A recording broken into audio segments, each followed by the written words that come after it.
Hey BrewTubers, happy Homebrew Wednesday. Filming this with my webcam straight to iMovie just to, give you some updates and tell you what's been going on.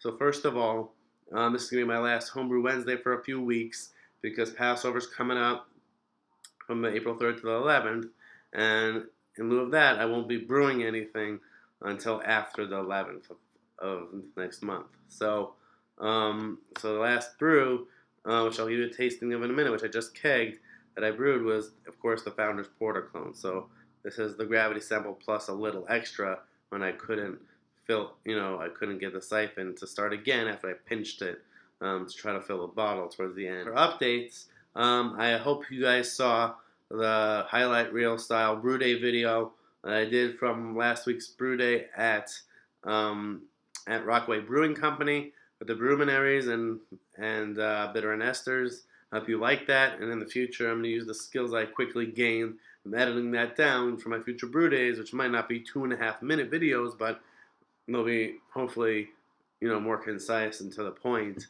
instead of going over 10 minutes, which I feel can really make the video really drag out. Because of Passover, the two brews that I'll have on tap after Passover, so luckily I'm happy to be able to have two brews waiting for me after Passover, are Founder's Porter clone, which I'll be able to pour a glass of, and maybe I'll post another video next week or just a picture on my Facebook page of what it looks like off the tap. But after Passover, I'll have that, and my Pilsner I'll have been done lagering, which with an extra week on top of that of lagering, it'll be ready to start carbing after Passover. So within a week after Passover, I'll have a porter and a Pilsner on tap for the spring, and we have to go forward with future brews. Now, what are the next few brews that I want to get to? At least at home, because I'm getting more involved locally and brewing with other people, and hopefully more local breweries. And of course, the Brewminaries will probably brew at Bitter and Esters a few times throughout the year and going into the future.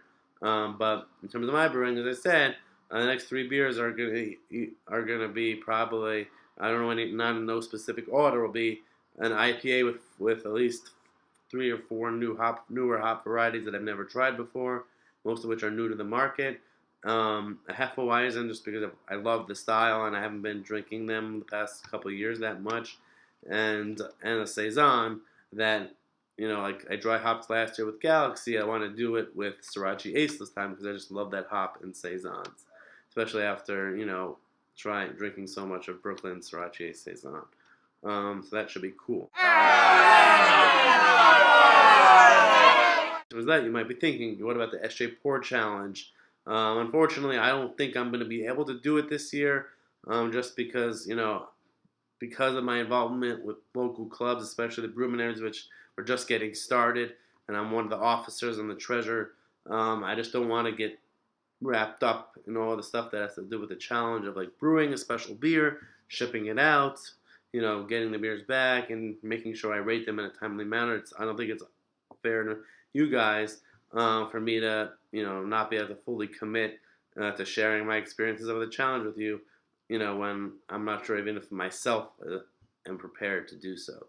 So unfortunately, I'll be enthusiastically watching your guys' videos, and hopefully maybe I'll be able to try some of the beers. If you guys have extras, I'd be happy to give you some feedback if you're willing to send them to me, and I'll send you some of my beers back.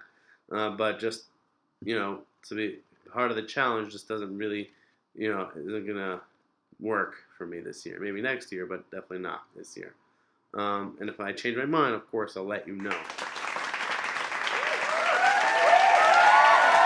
Move on to my Founder's Porter. So it finished at about 10:21. There's about a couple, 2 to 3 points higher than I would have liked, because Beersmith was saying 10:18. So it's about 5.8%.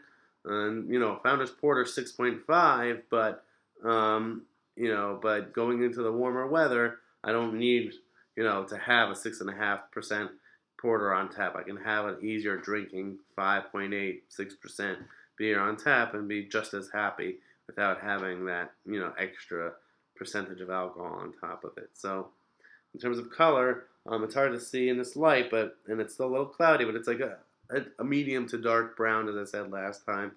It looks darker now, and there's a little bit of red to it, but mostly, a nice, pretty opaque brown. But I'm sure it'll clear up as time goes along.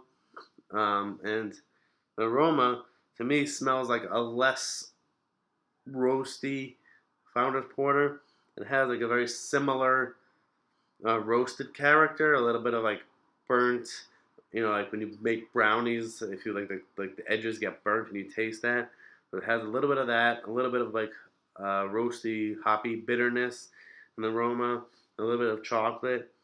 It just smells like a really balanced, very similar, just like when I did cloned the Pivo pills. Is the aroma is quite similar, just a little sweeter. But let's taste it. Cheers.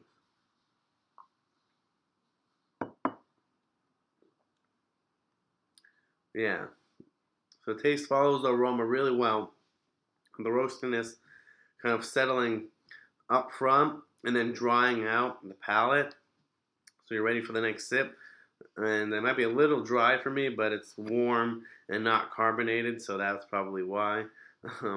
But then you get hit with a nice semi-sweet milk to dark chocolate that really like coats the palate, and that really kind of is where like it kind of falls off the Founder's Porter, clone part, because I'm sure they mash with all the dark malts and don't add them with extra minerals at mash out to smoothen that out, and I just think it not finishing as dry and me taking steps to make it a smoother roasty beer kind of brought more chocolate to the forefront, which is a good thing because it'll be a little bit more drinkable. Depending on the feedback I get and how it tastes. Once it's carbonated, then I'll decide when I do brew it again, because of course because I love porters and I want to brew this recipe again because it came out good. I'll know what to tweak at the time. Whether I want to mash a little lower or ferment a little warmer to get it to dry out. But overall, I'm really happy with it. These are all the updates I have. I'm sorry if I ran on a little longer than I would have liked. But again, Passover is from April 3rd to the 11th, so I probably won't be able to post or have enough material to post till after the 11th. But if I have anything else to update you on that I feel is worth the film, even if it's a webcam like this, then I'll make sure to share it to you. So happy Homebrew Wednesday. Cheers, and keep on brewing your best beer.